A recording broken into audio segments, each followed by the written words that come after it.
이제 시작해 보겠습니다. 오늘은 마음에 찔려라는 제목으로 사도행전의 말씀을 통해서 성도님들과 귀한 은혜를 나누기를 원합니다. 오늘의 본문은 오순절 성령의 강림의 역사로 성령 충만함을 받은 누가? 베드로가 많은 이들 앞에서 설교하여 무려 3,000명이 넘는 사람들이 회개하고 거기서 끝나는 것이 아니라 세례를 받고 여러 가지 일들의 변화가 되는 것을 발견하는 장면이 바로 오늘 말씀의 핵심입니다. 즉 성령이 충만한 베드로의 설교는 사람들의 마음을 감동을 시켰고요, 그들로 하여금 자신들의 죄성, 내가 죄인 되었다, 내가 죄인이다 라는 것을 인정하며 고백하게 되었어요. 어디에 있을까요? 37절에 있어요. 제가 읽어드릴게요. 그들이 이 말을 듣고 마음에 찔려 베드로와 다른 사도들에게 물어이르되 형제들아 우리가 어찌할까 하고는 이라고 이야기해요. 여기 말씀에 나와 있는 것처럼 성령이 충만한 베드로의 설교를 통해서 많은 사람들의 마음이 움직이기 시작하였고, 그 움직임의 방향이 다른 곳에 있는 것이 아니라 다시 하나님 앞에 되돌아오는 은혜로운 역사를 경험하게 되었던 것입니다. 이에 베드로는 계속하여서 사람들에게 회개를 촉구함과 동시에 세례를 받고 죄사함을 받을 것과 패역한 세대에서 구원받을 것을 권고하고 있어요. 그 말씀이 38에서 40절에 나오고 있습니다. 그래서 그날에 베드로의 설교에 감동을 받아 사람들은 모두 회개하고 세례를 받게 되었습니다. 처음에 말씀드렸던 것처럼 몇 명이라고요? 3,000명이요. 제가 한번 말씀을 드렸겠지만 성경에서 나오고 있는 이 3,000명이라는 숫자는요, 지극히 남자 장정의 사람들만 해당이 돼요. 당시의 문화와 배경이 그래서 그런데요, 그러면 나머지 다른 어린아이들과 여자들을 포함한다면 더 많은 숫자들이 아마 회개를 하여서 세례를 받지 않았을까 추측을 해봅니다. 어찌됐든 성령이 충만하여 말씀을 전하였더니 3,000명이 넘는 사람들이 회개하였고 세례를 받았다. 사실이죠. 사실인데 중요한 것은 하나님의 말씀을 연구하고 가르치며 삶의 모습을 보여줘야 하는 목사 입장에서는 너무나 가슴이 뛰어요. 그리고 설렙니다. 상상을 해보세요. 나같이 연약하고 부족한 설교자 입술에서 뭔가 어둡지 않는, 혹은 뭔가 논리도 뭔가 맞지 않는 그러한 설교를 했음에도 불구하고 들은 모든 사람들이 자기의 죄인됨을 고백하고 거기서 끝나지 않으며 세례를 받고 그들이 함께 모여서 주의 영광을 위하여 살아가는 모습을 바라보게 되면 그 상상만 해도 마음이 뛰고 설레는 것이 사실입니다.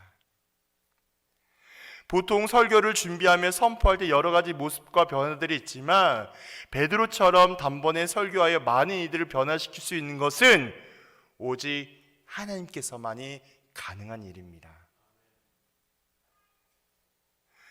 이렇게 하나님께서의 가능한 일은 사람이 할 수 없음을 바로 깨닫게 되는 것이죠. 성령님이 아니고서는 결코 할 수 없는 일이에요. 제가 좀 전에도 말씀을 드렸처럼 베드로가 그렇게 할 수 있었던 것은 성령이 충만하여라는 단서가 붙었음을 말씀을 드렸습니다. 그렇기 때문에 단번에 설교를 통해서 많은 이들이 회개를 하게 되고 주님 앞에 제사함을 고백하며 세례를 받고 새로운 신자 성도의 삶을 살아가게 만드는 것은 사람의 마음과 노력과 뜻에 있지 아니하고 오직 성령의 능력으로만 가능한 것임을 결론 내릴 수 있게 되는 것이죠. 그래서 매 순간마다 어려움을 만나거나 갈등을 만날 때마다 하나님밖에 매달릴 게 없다는 거예요.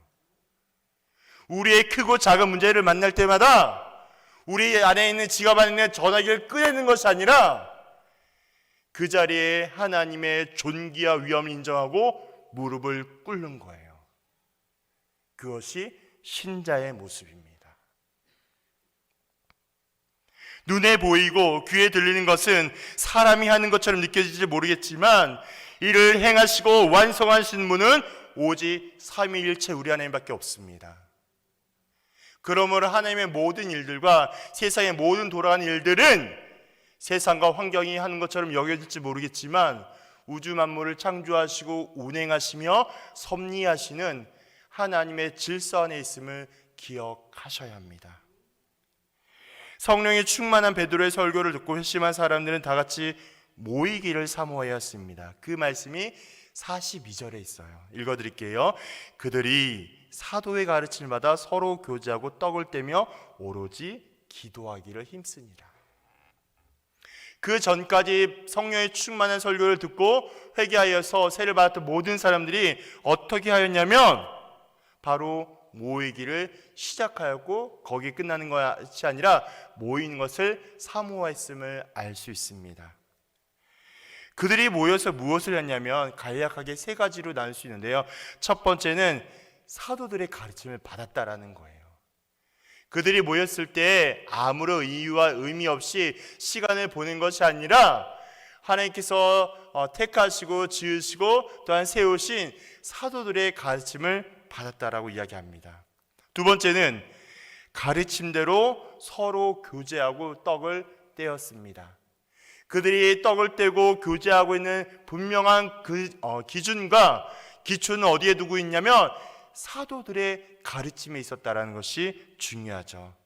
세 번째는 그리고 오직 기도하기를 힘썼어요. 무엇을 뜻하는 것인가요? 이들의 모임의 성격과 내용과 본질은 어디에 있다? 하나님께 있음을 고백하는 거예요. 주님 앞에 기도했다라는 것은 단지 주님과의 기도와 영적인 호흡 물론 맞습니다만 그 모임의 본질과 성격과 내용이 오직 하나님께 있음을 고백하는 것입니다. 그러므로 이렇게 성령의 충만한 베드로의 설교를 듣고 회심하여 모인 사람들은 말씀의 가르침을 받고 서로 섬기며 사랑하여 주고 그리고 모이며 예배하기를 힘썼습니다. 우리 교회, 우리 구역의 모습이 이래야 되지 않겠습니까? 성령이 충만한 자들의 모임, 우린 그것을 교회라고 이야기합니다. 성령님들 제가 기회가 될 때마다 반복할 것인데요. 교회는 예배당이 아니에요. 교회는 건물이 아닙니다. 교회는 한 명의 성도와 신자가 주님이 나의 구원자이시오, 나의 유일한 반석이십니다라는 고백하는 한 사람부터 출발해서 그 많은 고백을 함께 함으로 모인 자들이 바로 교회예요. 그래서 예수 그리스도를 구원자로 고백하는 사람, 그리고 그런 사람들의 모임을 교회라고 합니다. 이렇게 처음 교회가 생겨나고 많은 사람들이 모여서 말씀을 듣고 말씀을 순종하며 사랑을 나누었습니다. 그리고 자신들의 뜻과 기준이 아니라 오직 기도함으로 하나님의 뜻과 은혜를 구하였습니다. 바로 우리 교회가 나아가야 할 방향이죠. 말씀을 듣고 복음을 듣고 믿음으로 받아들이며 성령께서 구별하여 깨닫게 하심으로 살아가는 것, 말씀대로 순종하며 복종하는 것, 그것이 성도와 신자의 삶의 방향과 모습이 되어야 합니다. 오직 은혜와 사랑으로 깨닫게 되며 끝까지 기도함으로 하나님의 뜻을 분별하며 살아가게 되는 것이죠. 어떻게 이러한 일들이 가능하게 되었을까요? 아무리 예수를 믿어도 아무리 많은 시간을 신앙생활을 한다 할지라도 여전히 자기중심적이고 여전히 집단 이기주의 같은 우리의 모습 가운데 어떠한 이런 모습이 우리 가운데 일어날 수 있겠습니까? 틈만 나면 누구를 비방하거나 누구를 비난하거나 정죄하는 우리의 모습 가운데 어떻게 하면 이런 일들이 일어날 수 있겠냔 말이죠. 지금의 교회의 아픈 모습을 상상해 보면 좀처럼 이해가지 않는 모습이 바로 초대교회의 모습임을 보게 되죠. 첫 번째가요, 회개의 복음을 들었기 때문에 가능합니다. 첫 번째가 회개의 복음을 들었기 때문에 가능해요. 많은 사람이 회개했던 궁극적인 이유, 그 본질적인 이유는 뭐냐면 바로 복음이에요. 복음은요, 거창하고 화려하고 복잡한 게 아니에요. 복음은 어려운 게 아닙니다. 복음은 복된 소식이 아니에요. 복음은 기쁜 소식이에요. 무슨 기쁜 소식일까요? 나 같은 죄인을, 나 같은 멸망받을 죄인을 살리신 것, 주님을 통하여 나를 구원하신 것, 이것이 복음입니다. 죄악에서 우리를 건져주신 기쁜 소식, 영원히 죽을 수밖에 없는 나를 건져주신 기쁜 소식입니다.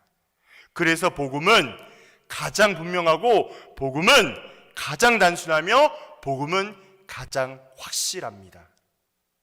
36절에 보니까 이런 표현이 있어요. 너희가 십자가에 못 박으니 예수를 하나님이 주와 그리스도가 되게 하셨느니라 라고 말씀이 나와 있습니다. 이 말의 의미는 예수님께서 인성으로 인간적인 죽음을 강조하며 예수님의 신성에 대한 강조적인 표현으로 보여집니다. 즉 주와 그리스도라는 단어를 하나님과 함께 나열하여 사용했다라는 것은 예수님께서 가장 완벽한 하나님이라는 것을 분명히 선포하며 강조하는 거예요. 그러므로 베드로가 성령의 충만하여 많은 사람들에게 선포한 복음은 예수님께서 사람으로 가장 완벽하게 죽으셨고 하나님으로서 가장 완전한 자로 함께 죽으셨음을 선언하는 거예요. 베드로가 이렇게까지 말한 이유가 뭘까요? 우리는 그 배경을 조금 더 이해할 필요가 있습니다.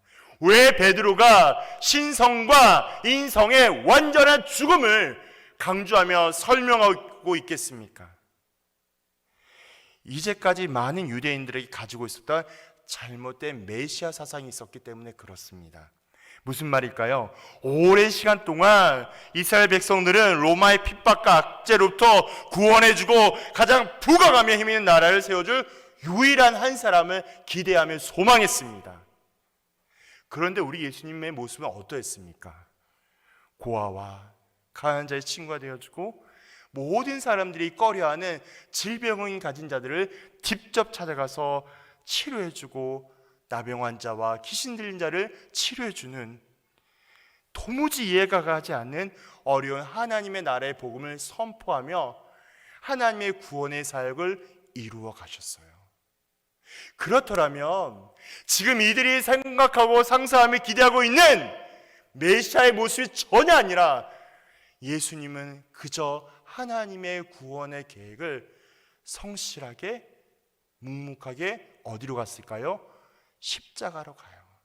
어디로 간다고요? 십자가로 간다고. 왜 갈까요? 죽으러 가요. 왜 죽어요? 우리의 죄를 사하기 위하여서.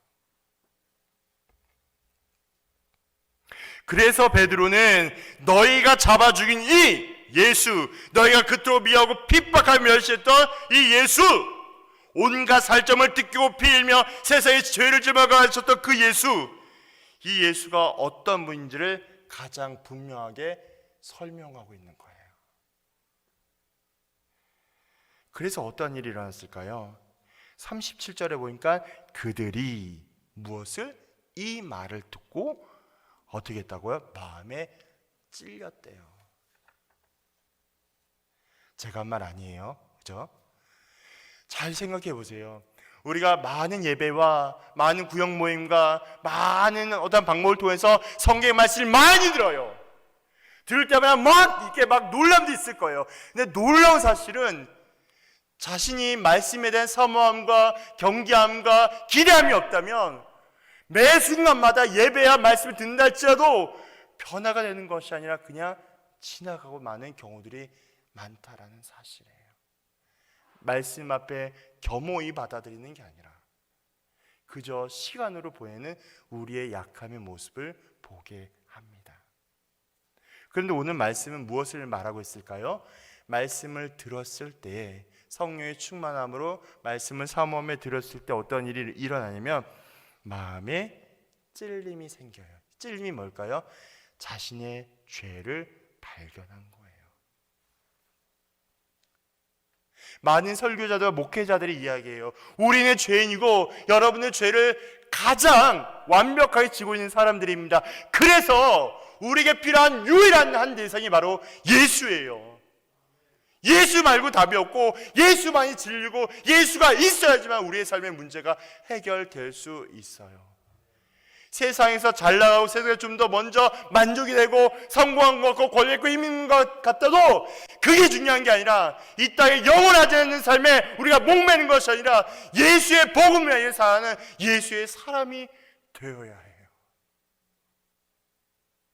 예수 말고는 답이 없다니까요. 그래서 마음이 찔리는 겁니다. 그래서 어떻게 할까요? 사도들에게 물어봐요. 사람들이 뭐라고 할까요? 우리가 어떻게 해야 됩니까?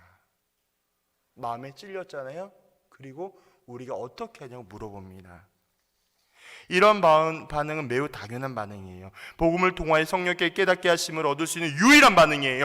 오직 하나님 앞에서 자신이 아무것도 아닌 존재임을 깨닫게 하는 것, 인정하게 하는 것이 당연한 반응입니다. 여전히 나는 더럽고 추악한 존재이며 하나님이 아니고서 단 한순간도 살아갈 수 없는 불가능한 존재, 그러한 존재가 바로 우리라는 거예요. 그들의 반응은 당연한 반응이며 그들의 반응은 바로 우리의 반응이 되는 것입니다. 그렇다면 두 번째 어떠한 부분이 있냐면 죄를 고백하고 주님 앞에 나왔을 때 성령의 세례 선물을 받습니다. 세례를 받는다라는 것은 단순히 포도주와 빵을 나눠 먹으며 예수를 기억하는 수준이 아니에요. 성도님들이 잘 아시겠지만 세례를 받는 것은 오직 하나님께 향하여 하나님의 은혜를 구하고 하나님의 인도하심을 바로 인정하며 고백하는 것입니다. 그렇다면 세례가 정확히 어떤 의미를 갖고 있겠습니까? 많은 신학자들의 내용과 이해와 해석이 있겠지만 가장 명확하고 가장 간단한 분명한 것은 세례는 완전히 죽고 새로운 존재로 태어나는 거예요. 세례는 죄악된 모든 것이 죽고 거룩한 것을 완전히 새롭게 되는 것이 바로 세례예요. 이것이 세례입니다. 그래서 세례는 쉽게 아무렇게나 대충 받는 것이 아니에요. 그리스도의 말씀으로 성령의 깨닫게 하심으로 많은 교회와 회중 앞에서 자신의 신앙을 고백하는 게 바로 세례예요. 세례는 자신의 신앙 고백이며 공동체 안에서 하나님 앞에 약속하는 거예요. 천지를 창조하시고 운행하시며 완성하신 유일한 분, 오직 하나님을 인정하고 고백하는 것입니다. 그래서 하나님께 내 삶을 맡겨드리고 하나님께서 내 삶의 주인임을 인정하며 하나님께서 하나님 되심을 높여드리는 것, 바로 그러한 모든 것이 세례 안에 포함되어 있는 나의 신앙 고백입니다. 그래서 세례가 너무나 중요해요. 세례는 개인의 신앙 고백으로 끝나는 것이 아니라 공동체의 본질이 되어주기 때문에 그렇습니다. 지금은 아니지만 예전에 이러한 세례에 대한 쉽게 생각하는 경향들을 볼 수가 있게 되죠. 어떤 모습일까요?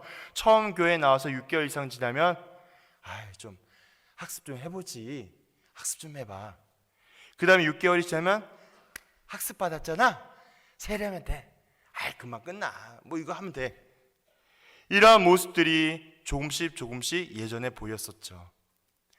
그래서 세례라는 것이 정확하게 어떠한 의미와 내용인지도 모른 채 받는 경우들이 덜어내 있었습니다.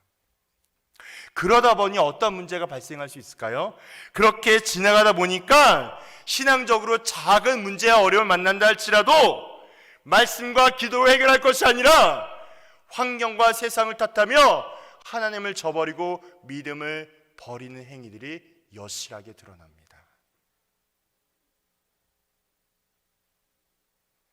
여전히 내 경험과 지식을 바탕으로 하나님을 저버리고 신앙인의 모습이 아닌 비신앙인 같은 이방인의 같은 모습을 보게 되죠.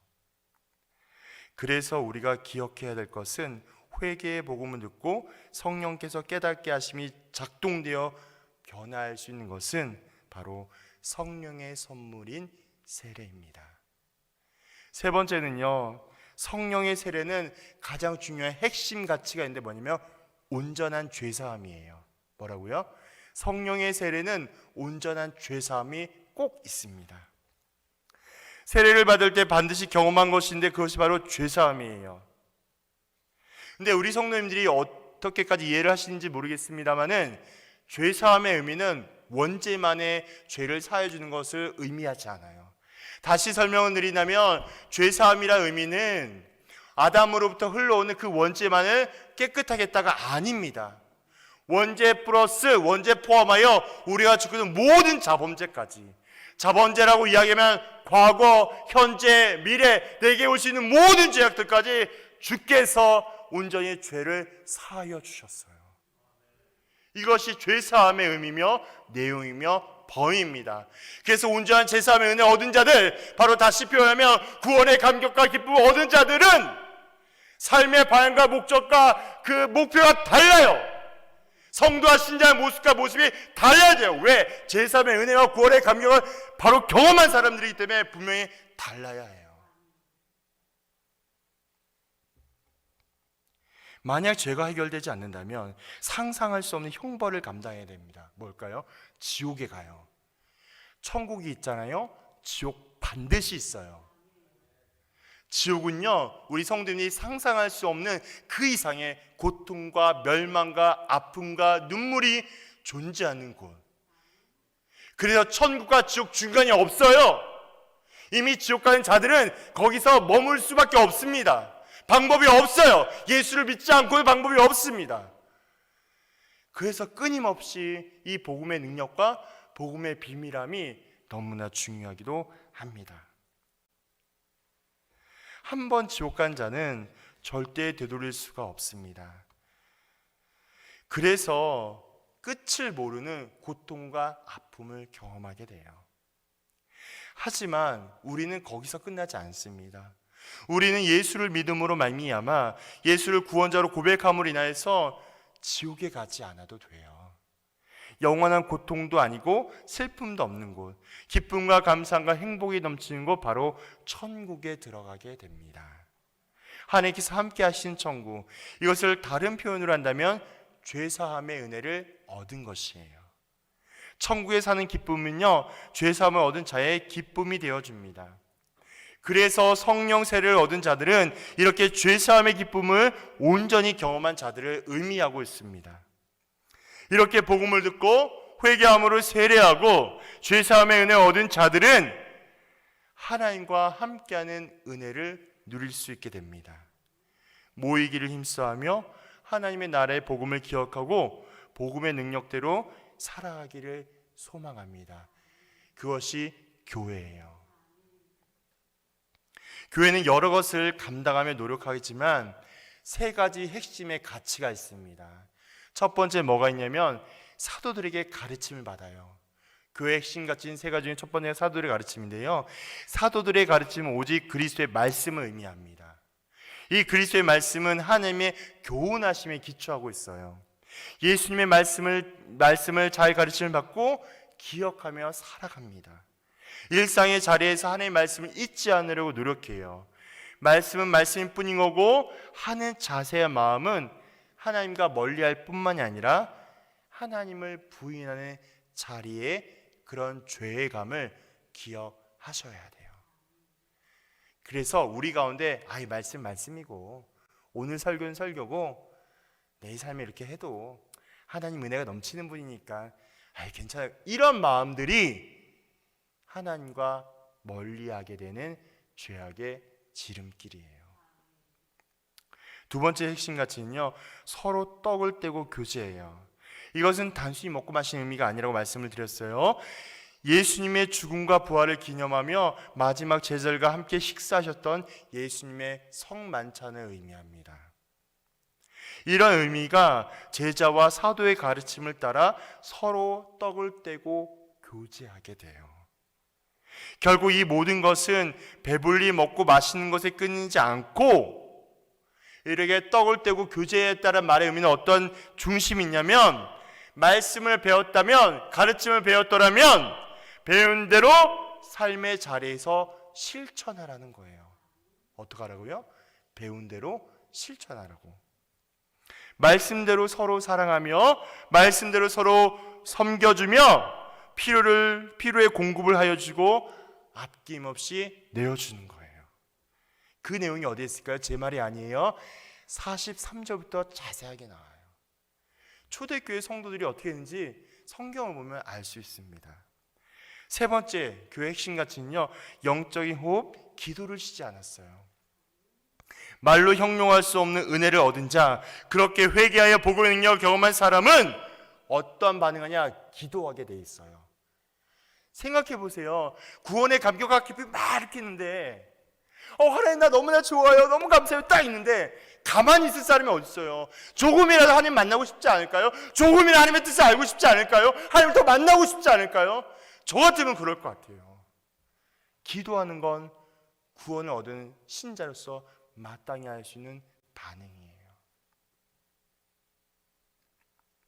하나님의 깊은 사랑을 맛보았다면 하나님을 더욱 찾고 만나고 싶어져요. 그래서 하나님 없이 살 수 없게 합니다. 하나님 마음을 생각하고 바라보게 되죠. 그런 마음이 있는 사람이 바로 기도하게 되는 거예요. 기도는 하나님과 만나는 가장 결정적인 타이밍이에요. 기도는 하나님과 사귀는 가장 정확한 도구입니다. 기도는 하나님과 호흡하는 유일한 방편이에요.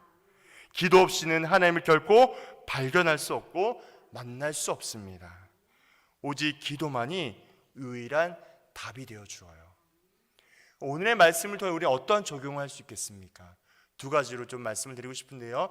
첫 번째는 말씀을 더욱 사랑합시다. 말씀을 더욱 사랑합시다.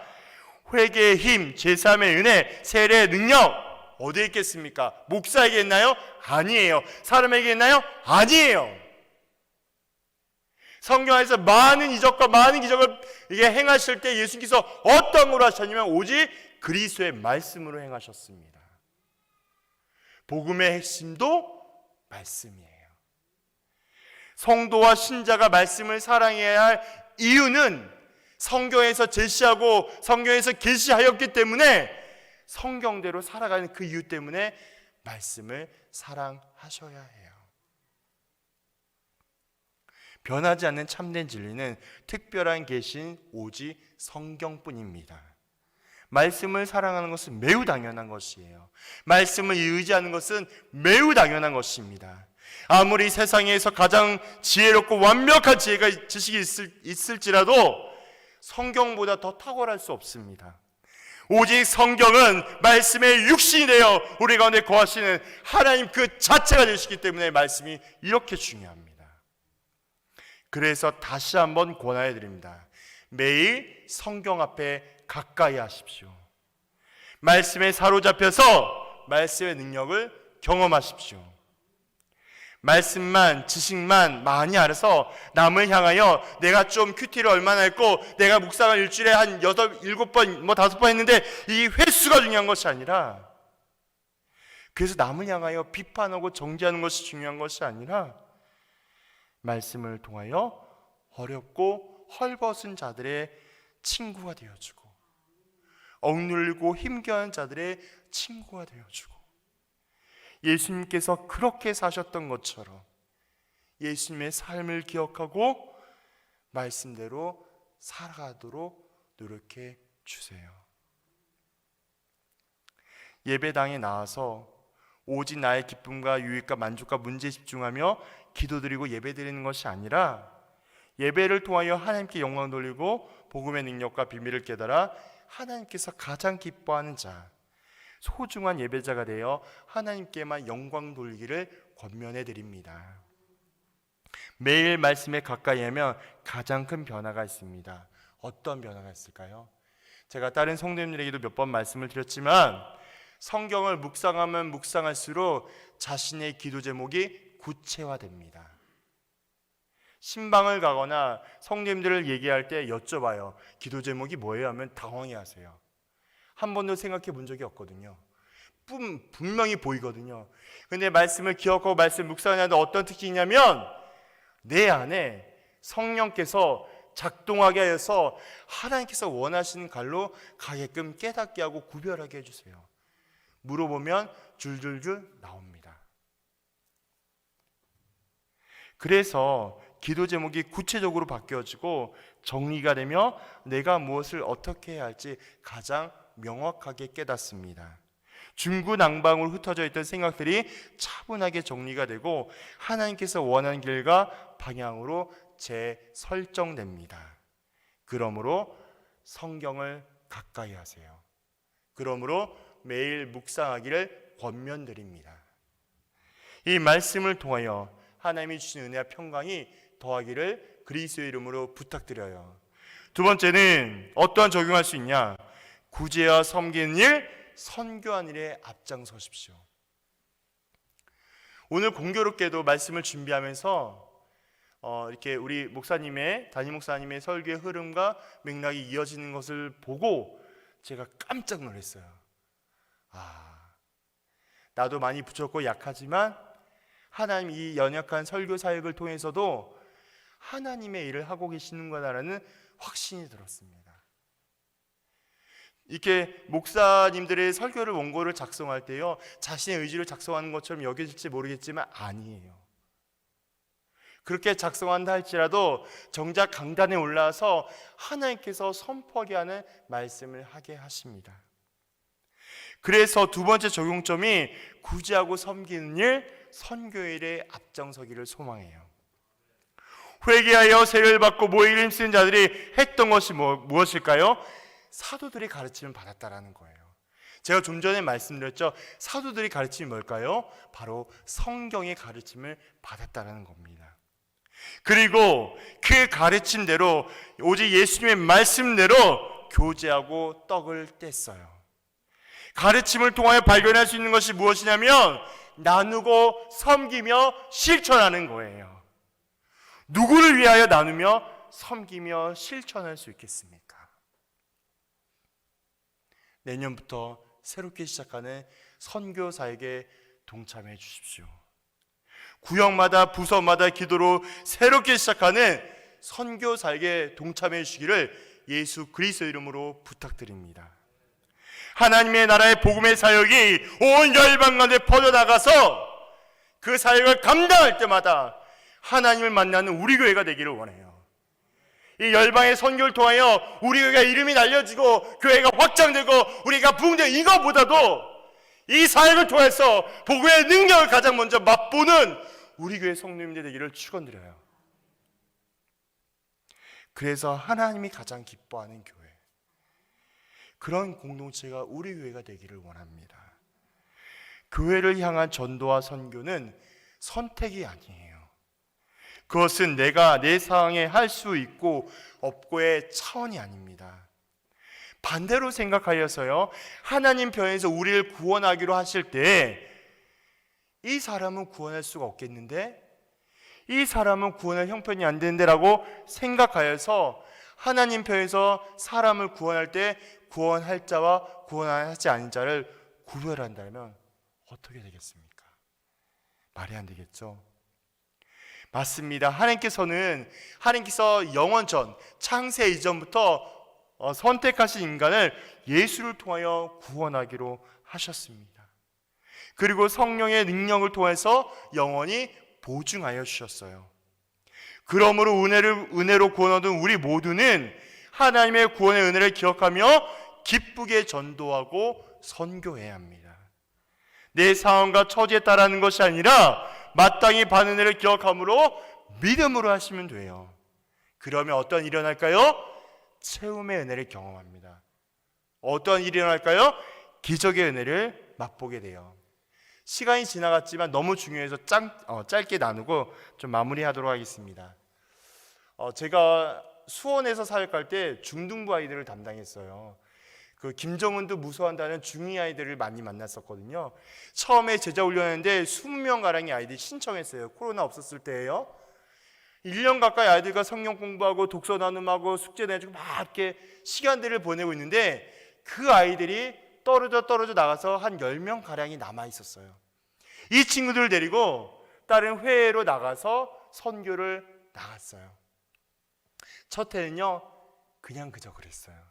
그런데 두 번째 해가 되니까 첫 해에 쌓였던 은혜가 조금 더 확장되어서 아이들의 놀라운 변화를 경험하게 됩니다. 어떠한 은혜일까요? 아이들이 더욱더 적극적으로 기도하기를 힘쓰고 사기에 힘을 다하고 주님께서 어떠한 일을 기뻐하실까 말씀의 묵상하기를 더욱더 힘내며 하나님을 사랑하는 아이들의 변화된 모습을 직접 경험하게 되었어요. 이것을 무엇으로 설명할 수 있겠습니까? 많은 사람들이 그때의 아이들을 보면 너무나 어렵다, 힘들다, 혀를 차기도 하고 피하기도 하지만 그 아이들이 말씀과 선교로 바뀌어지는 것을 제 눈으로 경험하게 되면서 확신했어요. 하나님의 은혜가 아니고서는 도저히 이루어질 수 없는 일들이 이루어지고 있구나. 아이들이 선교 현장에 나가서요, 아이들 먼저 모든 일정이 끝나면 무릎 꿇고 울면서 기도해요.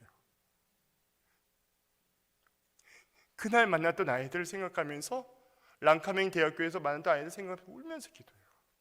중학교 2학년짜리 아이들. 제가 말씀을 드리고 싶은 건 제가 사역했다는 것이 중요한 게 아니라 하나님이 간섭하시고 만지면요, 어떻게 어떤 일이 일어날지 몰라요. 그래서 다시 한번 부탁드리는데요, 하나님의 선교 사역에 힘을 다하여 주의 나라에 확장하는 귀한 일들을 감당하기를 부탁드립니다. 그래서 우리 교회가 다시 한번 하나님께서 가장 기뻐하시는 교회, 하나님의 은혜와 사랑을 펼칠 수 있는 그리스도의 몸된 교회, 복음의 능력과 복음의 비밀함을 전할 수 있는 그리스도의 몸된 교회가 되기를 주님의 이름으로 축복합니다. 기도하겠습니다.